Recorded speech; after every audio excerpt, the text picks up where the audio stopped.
I'm going to read something from Tibetan Master because I don't have too much time. It's so beautiful.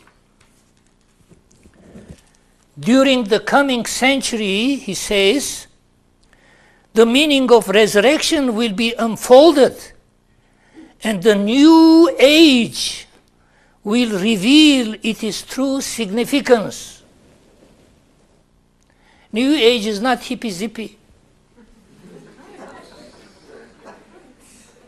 New age is actualization of your beauty,